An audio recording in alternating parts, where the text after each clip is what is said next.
J'ai eu l'honneur et le privilège d'assurer une conférence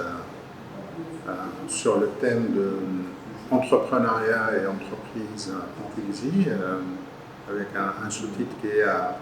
un entrepreneur peut-il réussir en Tunisie. Et je voudrais à ce propos d'abord remercier le corps professoral et la direction générale de l'université, les féliciter pour la qualité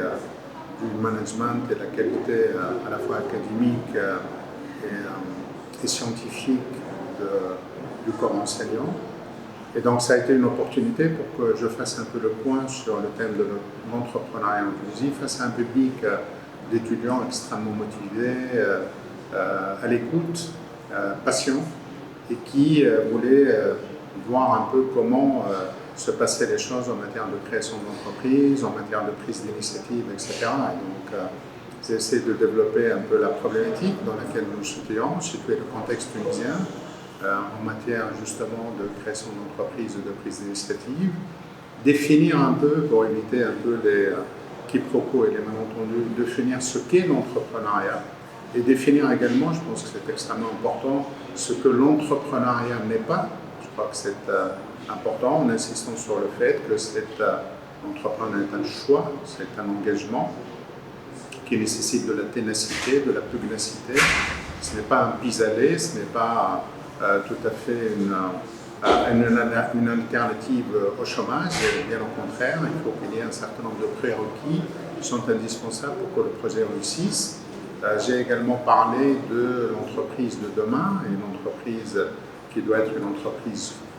pérenne, durable, qui doit être une entreprise citoyenne, respectueuse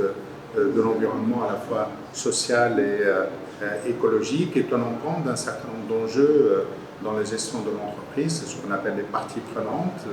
dont les intérêts ne sont pas fatalement alignés et dont il faut tenir compte entre les actionnaires, le management, le conseil d'administration, les salariés, etc., qui, dans une entreprise, et bien qu'appartenant à la même entreprise, n'ont pas fatalement les mêmes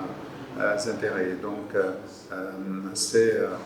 quelque chose qu'on a développé également. Et pour dire finalement qu'en dépit de la faiblesse de l'initiative en matière de création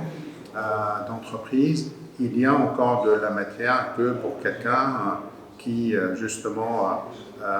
essaye d'offrir ce que j'appelle le triptyque, c'est-à-dire un homme ou une femme pour porter le projet, une idée et un marché. Il y a des perspectives, si tant est que l'on soit bien entouré, avec les bons conseils, avec